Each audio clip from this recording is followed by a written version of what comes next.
Welcome to Auntie K's, your favorite radical queer indigenous auntie, bringing you tarot every day. Hello and welcome to Auntie K's Tarot. I'm here today with some of my community and family. We are going to do a VR to Tom Benjamin's video about queer tarot decks. So decks that we think are great for Pride, queer decks. We are going to cover them and say what each of us thinks about them. For those of you who don't know, I'm Auntie Krista, or Auntie K, and I identify as a queer indigenous woman. Hello, I am Celeste, and I am non-binary, and I go by they, them. I'm Coco, I'm two-spirit, non-binary. I go by they, them, shklim. Yes. I'm Hermeta, and I am queer. And I go by she, her, but I don't identify with masculinity or femininity. All right, and so these are going to be our queer pride-based opinions on our decks that we think fit under this. So we have decks that we would say are absolutely queer decks, and we have decks that we would say are queer aware or queer friendly, and we will go through them. And some of them we have doubles of. So Armida and I both chose the Next World Tarot, and this is by Christy C. Road. And this deck, I like this deck because sometimes queer decks will be like, they'll do a couple queer cards and then get really heteronormative.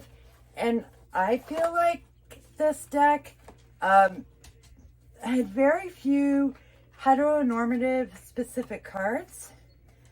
There wasn't really a lot of relationship kind of cards in this deck. The Lovers became about yourself. Mm-hmm. The Two of Cups is a queer card. And I like that it's two men because I think a lot of times people are more comfortable with pair of lesbians than any other queer combination. And then other like queer cards like the Ten of Cups and the Ten of Cups and that it just shows a parent and a child. And it also has characters in it that are very obviously queer. It's like I look at them and I just, you know, I know. I can feel it and sense it in their sensibilities. Oh, wow. And for me, it also had, I can't find the one that I'm looking for, but it has representations of older people in it as well. Oops. Yeah. And it has people that are considered super fat and not just, you know, a little thick. And there's several of those There's cards several too. of them. Yeah. And another thing that I appreciated as well is that it was the first deck that I've come across that shows body hair on feminine bodies. You know, they don't shave legs, they don't shave armpits and stuff like that. So yeah, it's very much, here's another super fat body. Very much queer. It really was.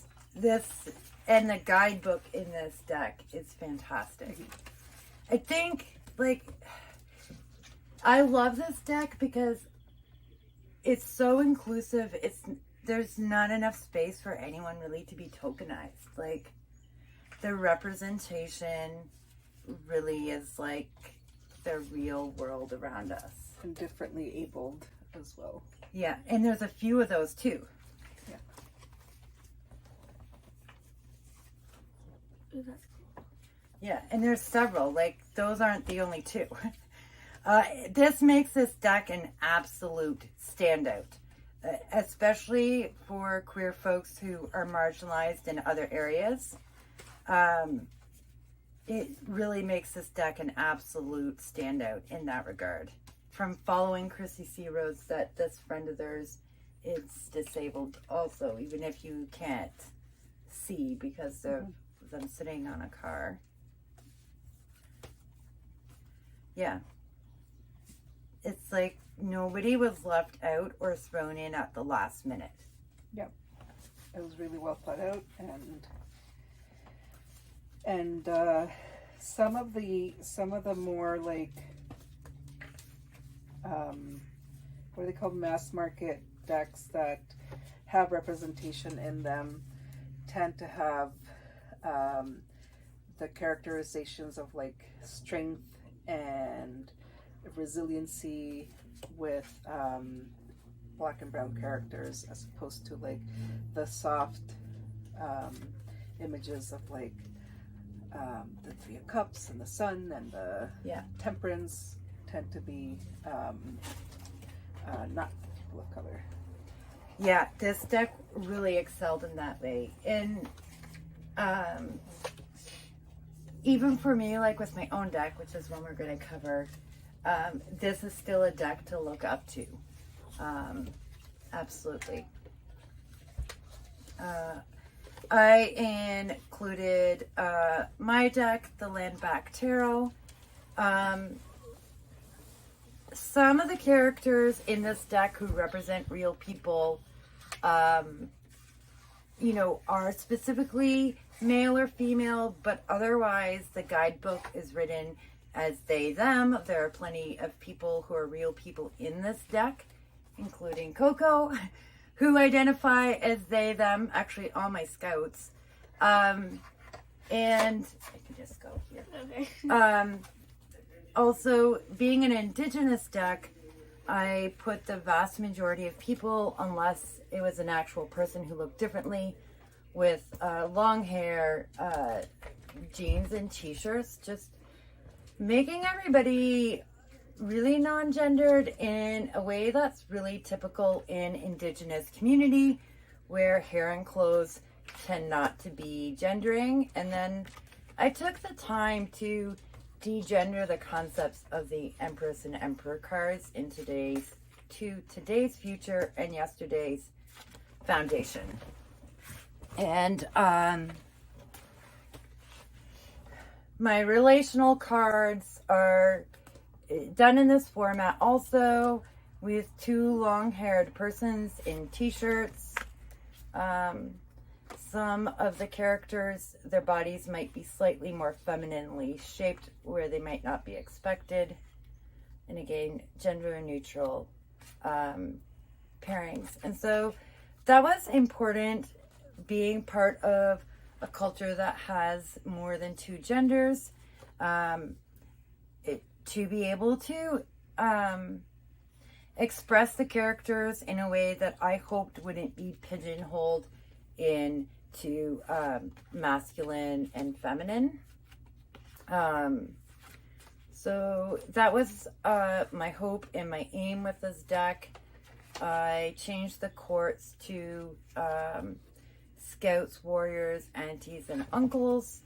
And whether or not that's gendered, I guess really comes down to your sense of culture.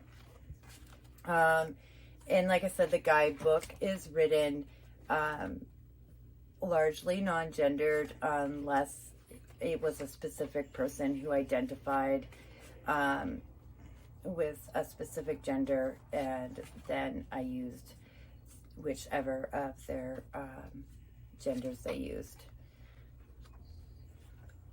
Yeah, I feel like in the Land Back Tarot there are some cards that I pulled out that that really do, you know, it allows anybody to kind of just identify with these characters. I thought it was an uncle, but I think it was this card that you were talking about. Yeah, that's the Uncle of Cups. It is, yeah. But if you look at his body or their body, it could just as easily be any gender. The same with the Four of Cups. And then the Lovers are pretty indescript as well. And part of my theory on that was, in my language, we don't gender other people, we only gender ourselves. And so making cards that were difficult for other people to gender helped also put it within this Indigenous perspective that you can't gender somebody else, only they can gender themselves in their speech. Yeah, I really like this deck for that. Well, there's this Mystic Garbage one, which is definitely a queer deck. I can open this. And I like it a lot because of the art. I can hold it up close for you. Yeah, like I like that garbage can as a person. Totally relate to that. It's a very rainbow deck. Do you want to talk as I do this? Yeah, it's very rainbow. The sides are shiny, which I very much like. I just got this deck really because my mom was giving it away, and it was definitely a queer deck, and that's why I wanted it, and because it's rainbowy and shiny. Mm-hmm. But I don't use tarot cards, unfortunately, that often, so I can't really comment too much on the deck. I found the deck interesting in that there were places where this deck was really non-gendered. This deck also includes intersex folks, and then there were cards that were super gendered, and that sort of threw me for a loop. So there's a lot of cards where, you know, you're not going to really be able to gender these people. And then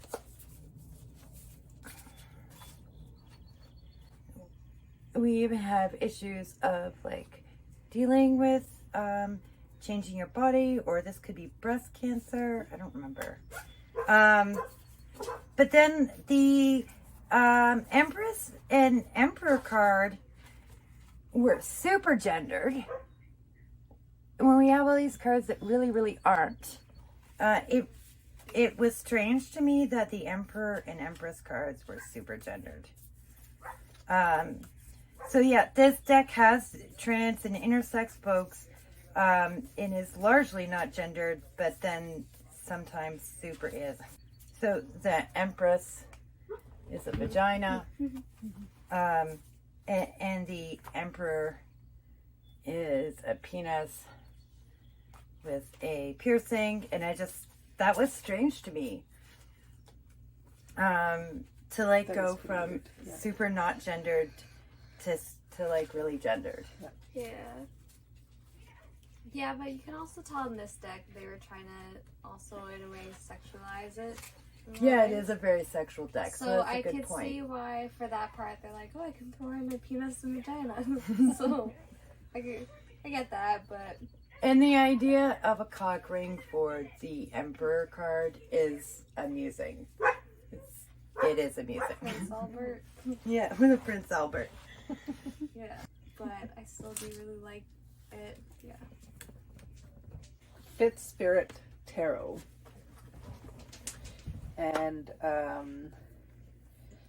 this deck was created by Charlie Claire Burgess, who are themselves non-binary, I believe, and their partner is trans, and the Lover's card is a representation of their relationship, Oh, lovely.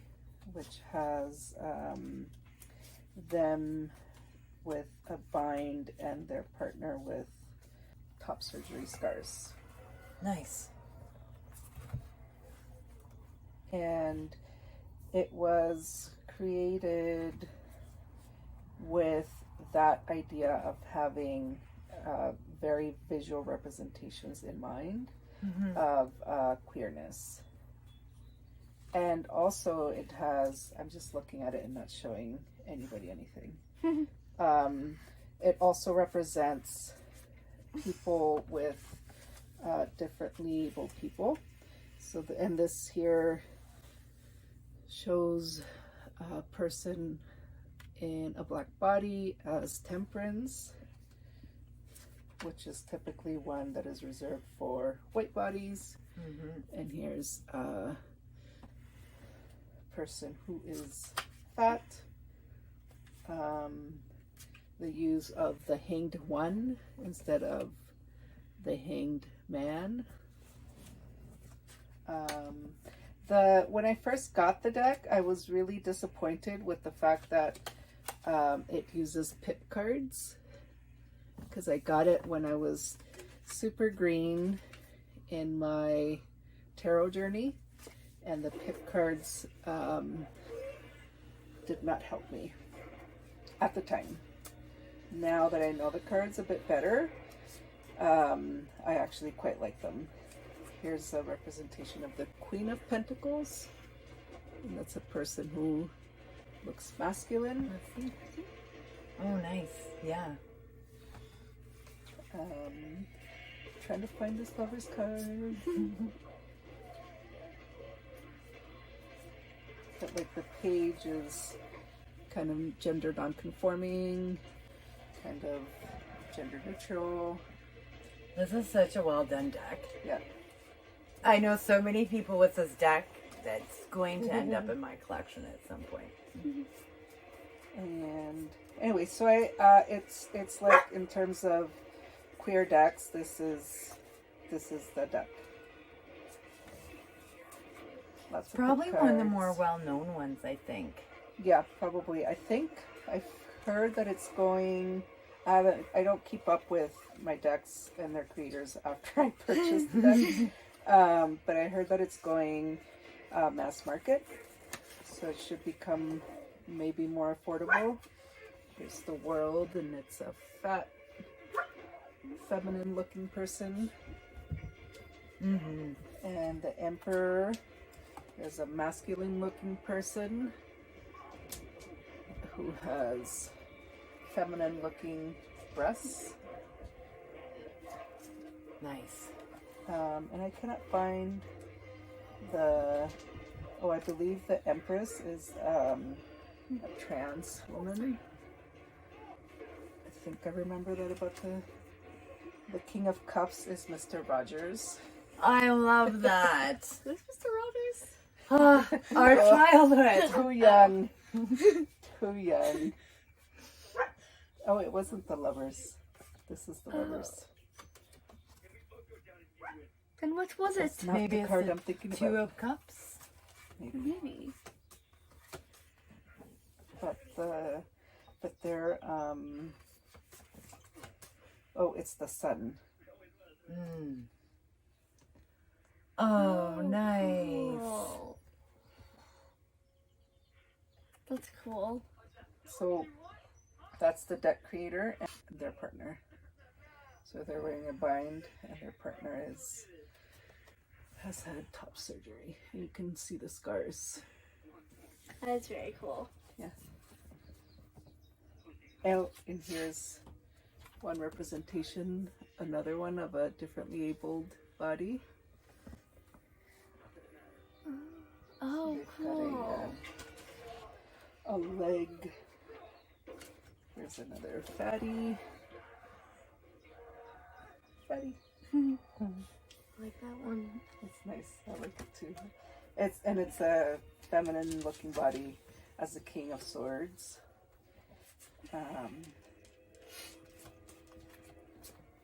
Yeah, so it's a very, very fully inclusive deck. Oh, yeah. That's really well done. Yeah. All right. Next one that's going to hit in our tops is Fortune Queens. There is a volume 2. This is volume 1. Volume 3 is in progress. And I want to pronounce the name better now that I have Hermeta to help me.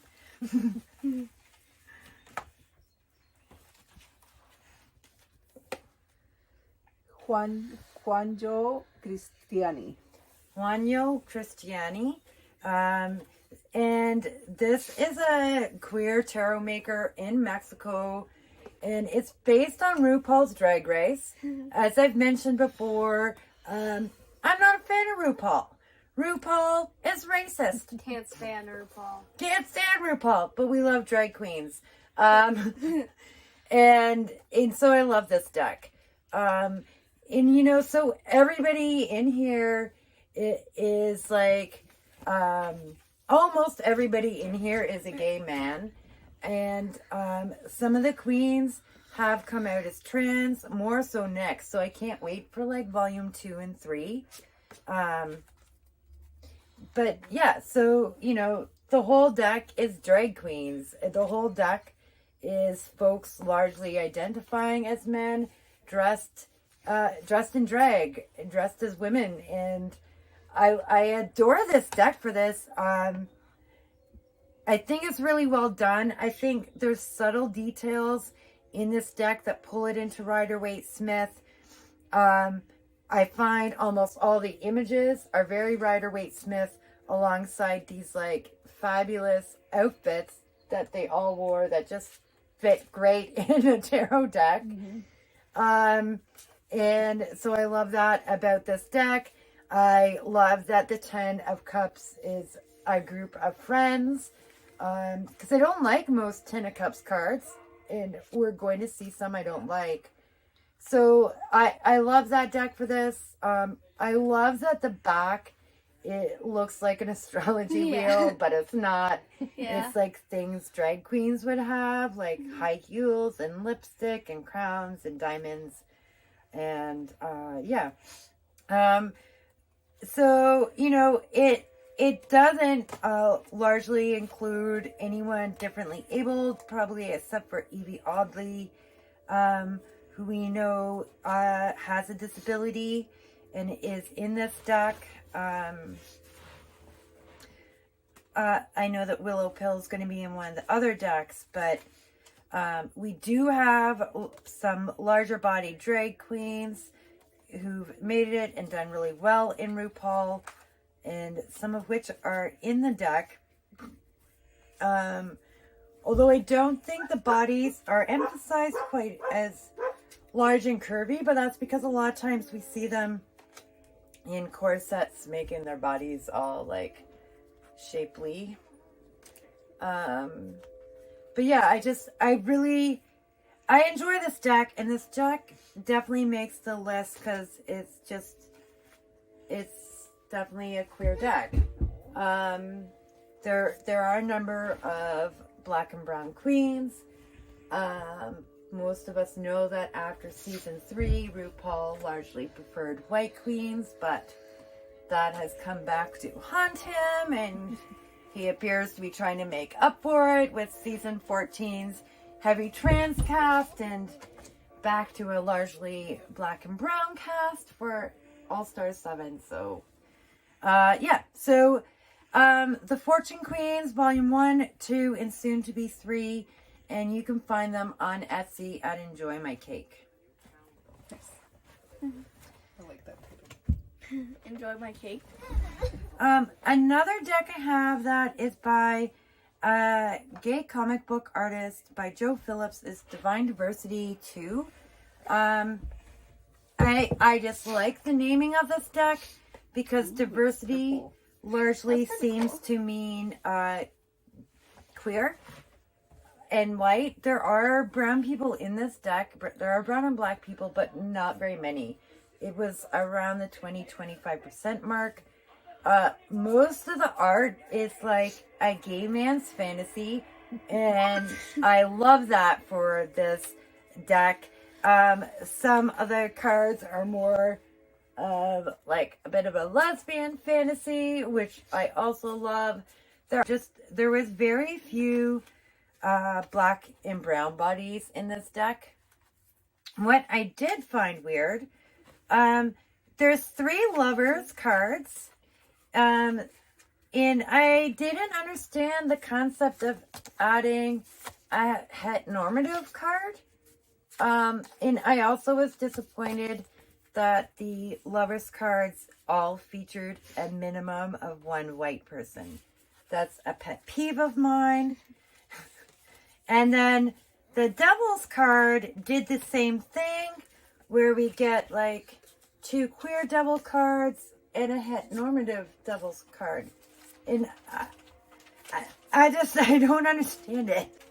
And then like the 10 of Pence was pretty heteronormative. The 2 of Cups was very heteronormative. And the only reason I'm going to forgive this 10 of Cups for featuring adoption is because I think they're both men, and so they might struggle to get pregnant, but I'm not sure. What are everyone else's thoughts? I hate adoption as a 10 of Cups because adoption is only a 10 of Cups moment for the parents. It's more like a 5 of Cups, 9 of Swords moment for the child. And that's the most fucked up thing about adoption, is that we uphold it because it makes the parents happy, and we make the children just choke down their trauma and swallow it because the parents are thrilled. So I find 10 of Cups a disgusting representation for adoption. Coco's going to share a deck that does that. I didn't know I had a deck that does. Yeah, Numinous does. And Numinous has no good reason to. Like, I get why a gay couple would adopt. I do. Mm-hmm. But, yeah. So, that's my feels on this deck. If people just want to pass around and tell me what they think, I'll give you half the deck and then show half the deck to people. But, yeah. So, that, all my issues of this deck aside, I do pull it out sometimes. Especially for clients who this is going to appeal to. And I think in tarot, we frequently are like, let's femme this up. But like, nobody wants to like butcher mask it up. And I think that's what this deck does do well.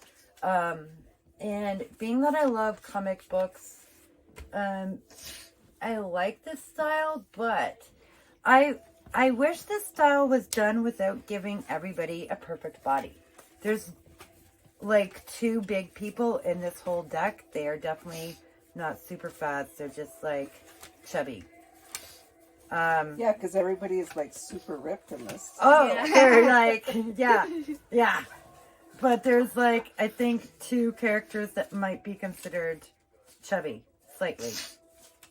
Like the High Priestess, maybe? Like, she's... Yeah, the High Priestess and the Queen of She's Pentacles. like not ripped, that's all it is. She's not chubby, but she's not like... No, there's another one that's a little bit more. And then this one minorly. Yeah. Wait, Yeah. but that's not even chubby. But yeah, so I'm like, I said might be has chubby. like 6 packs with like... If you weigh over 125 pounds, Did you see? you But get look, one of but 2 they're spots so in this shiny. deck. like shiny muscles, like Yeah. Celeste's. Yeah, this was a deck of perfect bodies. And, yeah. Yeah, this deck is only diverse if you're, like, a white, gay, or lesbian person. Otherwise, it's not diverse. Oh, here's the chubby. Here's the chubby one. Yeah. It's a woman, of course. Yes. Yes. Can I see? Oh, yeah. No, that one's actually chubby. Yeah. Oh, I saw that one. The one that you just showed me. Yeah, that one's cute, though. Yeah. So the Empress. Yep. Has some extra weight. Let's not hope it's body fat from like pregnancy Having fat. children. I just had a baby. It will be gone in 9 months. Yeah. I have another deck that is created by a comic or graphic novelist, Tilly Walden. And she is a lesbian. So while this is not really like, I wouldn't consider this like a queer deck the But way the person who made it was queer? that the person who made it is a lesbian. Again, I don't know the story now. Like, she may have come out some other way, but I don't know. But it's not like super queer like the Fifth Spirits or the Next World Tarot. But the art is beautiful. This is my style of art. It's that's the King of Torches, which is the King of Wands, and it's not, it's not super gendered. The Eight of Pentacles, again, not super gendered. And a lot of them are that way. Yeah. Like the Prince of Swords. The Prince would be, I guess, the Knight of Swords. Or, I think. And, yeah. So she's... And this is the Cosmic Slumber. This is Cosmic Slumber, yeah. We both had Star Spinner, which sort of falls in this category, these last two decks. We both have passed it on. Other than, like, the Lovers cards, like, I didn't really find it super queer, actually. I found a lot of the cards really heteronormative and light-skinned. Yeah, same. I passed it on. It's a beautiful deck, but it's not. This is the Princess of Pentacles. So that one is. I kind of like that it like has stuff in it. Yeah, it's a really beautiful deck. Like I really like the art. I like the color scheme. Give me half and I'll hold them. Yeah. There isn't a whole lot of gendering. Most of the characters can be any gender, but it's not super diverse.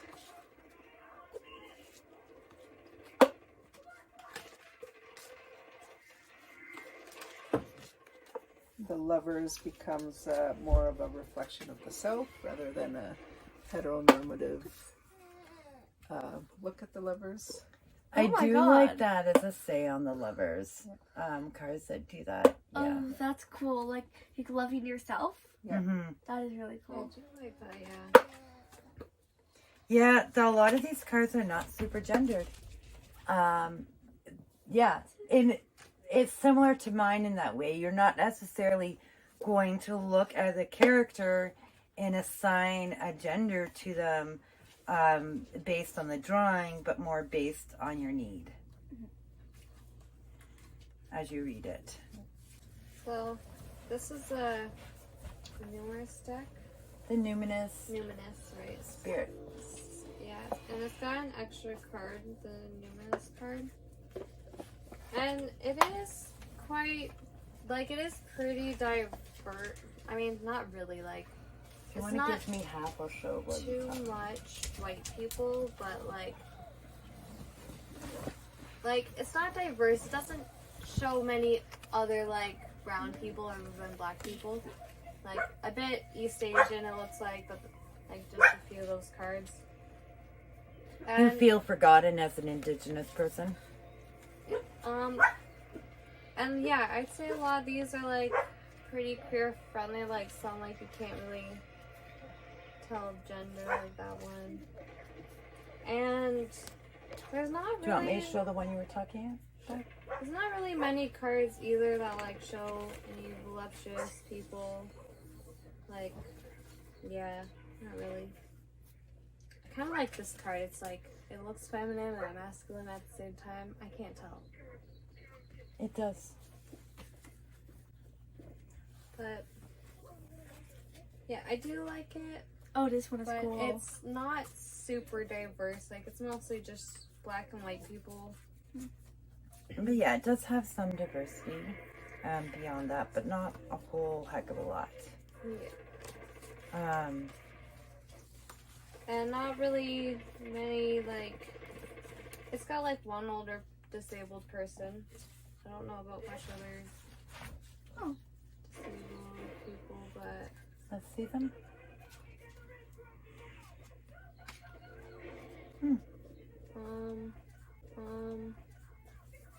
but it is nice and pretty though. It is very colorful. Yeah, which I like it. It's like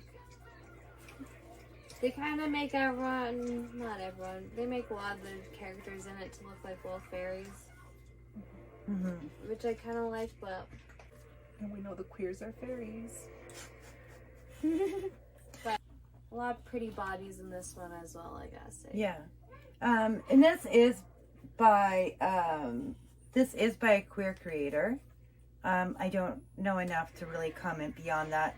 And I think that's why some of the bodies, when you look at them, you're like, this is probably a queer person. Like, there's some chubby people in them, but like, I mean, that's even if you consider that to be chubby, I guess. Yeah. But, yeah, I would say this can be a queer-friendly deck. It's not like overtly, it's not overtly queer like some of the others, which were also yeah, like I think I designed only that see way. like one or two like older folks in this deck as well. I like when I'm like, okay, wait, hold on. So when I'm like passing through it like this, I can do it smoothly.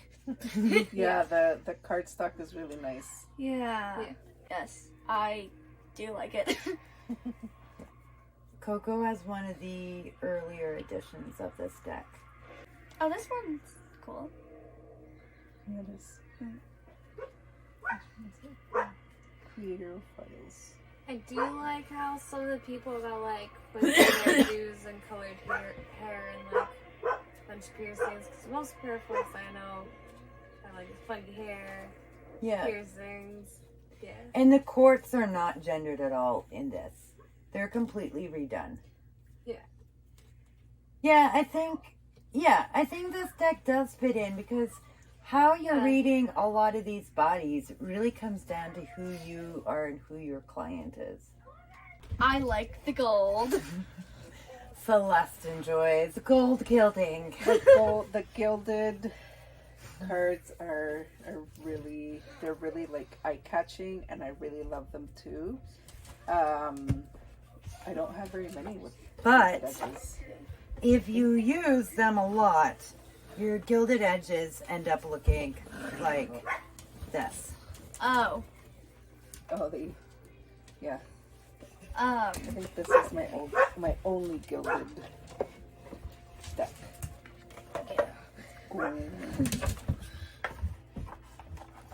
Yeah.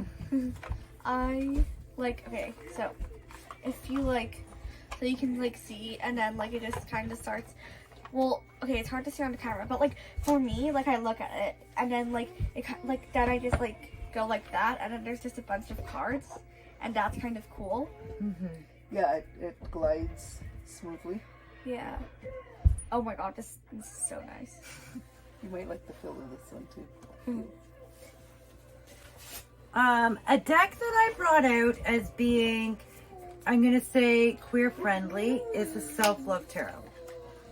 This is the only all-white deck that's ever stayed in my collection.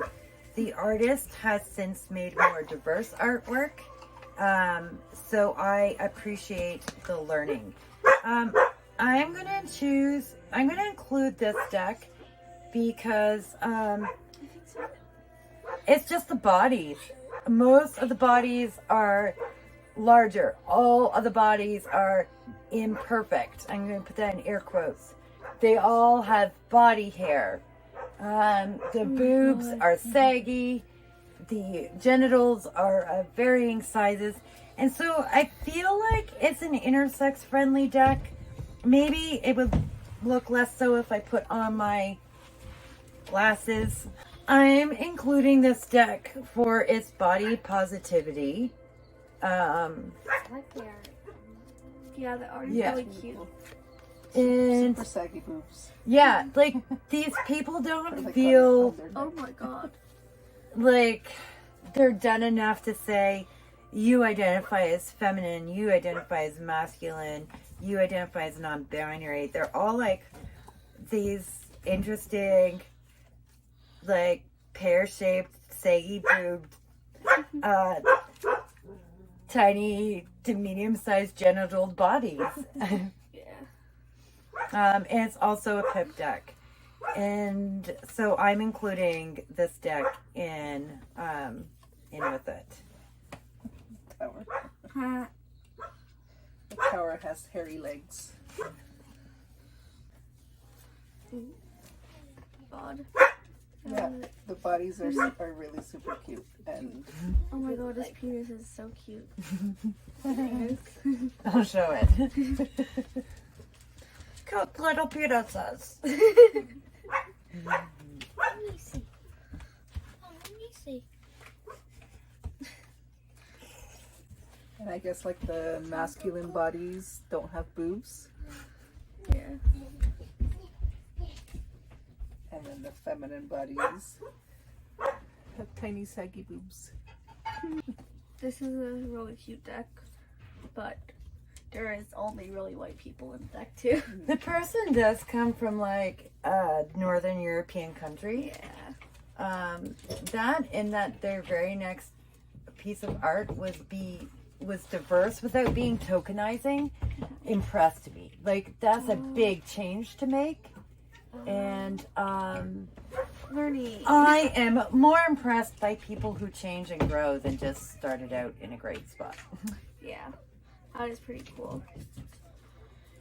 It is really cool that they like learn to grow and Changed. yeah, they change their ways.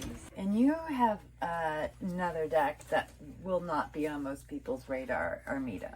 Yeah, I have this deck. It's called Shikome Itzcuintli Amatlapatpayi. It's by Corazon Mexica, and he's an artist based in Mexico, who is sort of rediscovering his indigeneity. So he moved back to Mexico from the U.S. to go on that journey, and he is also queer.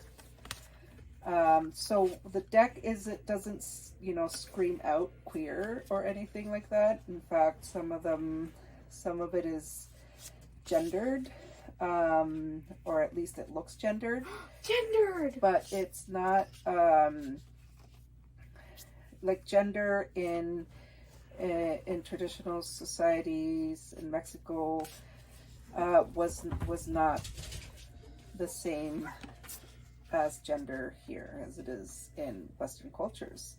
So yes, they're gendered, but there's in the guidebook a lot of explanation about how there's still duality and there's still a sort of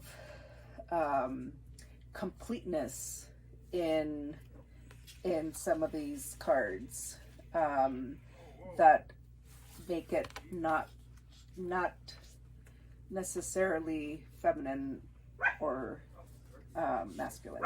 And that's the thing about a lot of indigenous cultures is heteronormativity doesn't belong to us, and trying to define our worlds to folks in a binary culture can be difficult and can end up gendering our senses of things more. And so indigenous decks that do the best to come from our own understandings of genders, they have to be, non-indigenous folks have to take that into account. Not every culture sees gender the way Western society does, and we do our best to express that within the world and the language that we have to communicate with other folks. Yeah. So I would say this is a queer deck because it comes from a queer culture, and it comes from that perspective, where we're all a part of everything. Mm-hmm. And this deck also has lots of indigenous takes. It's a pretty remarkable deck. I like some it's RWS based, but some of the cards have been reimagined as well. So like Judgment is La Purificación, which means the purification, and then the court cards are reimagined as well. So instead of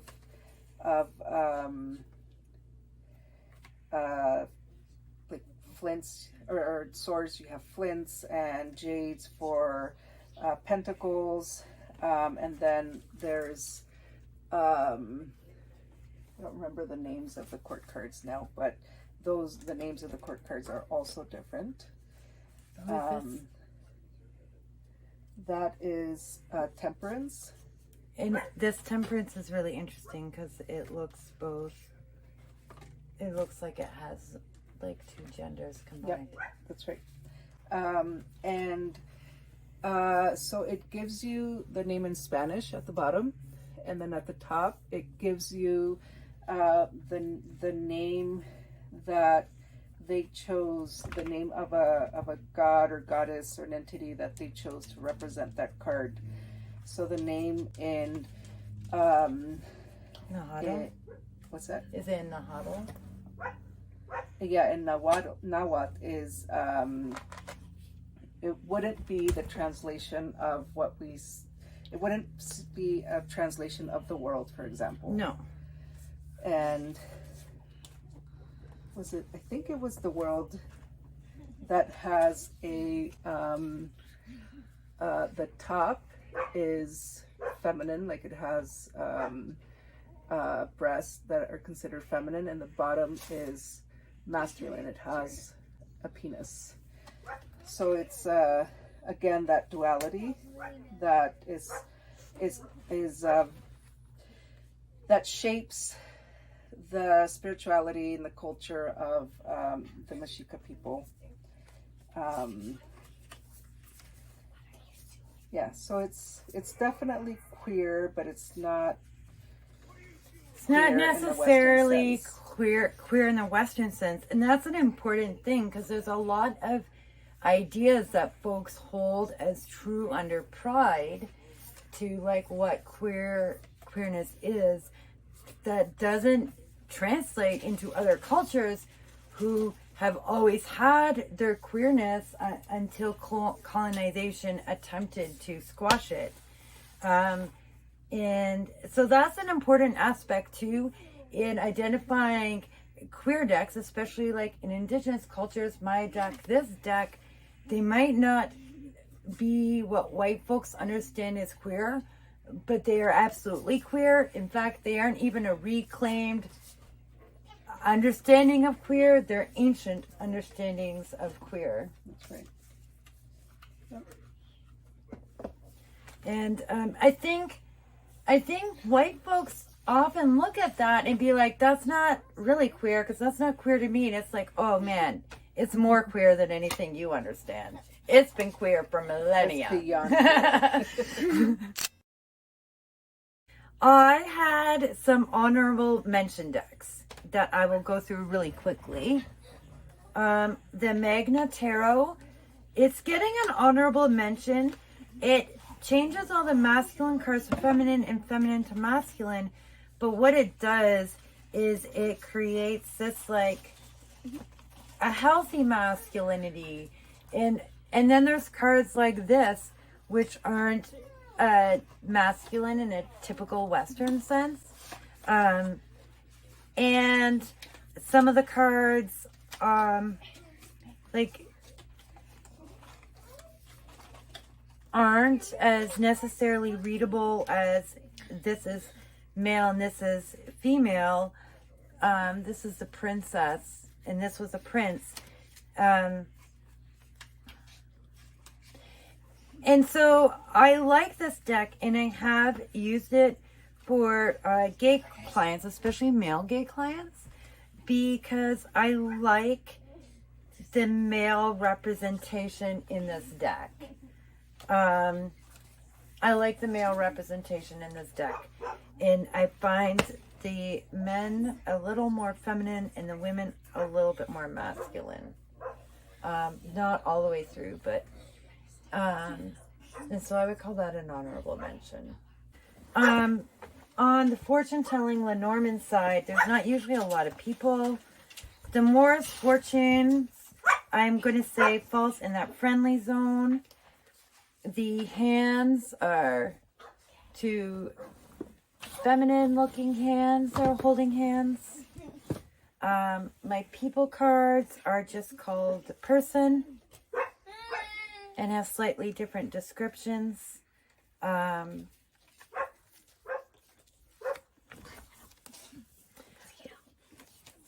My jacks aren't necessarily masculine or necessarily feminine, but there wasn't a lot of people cards.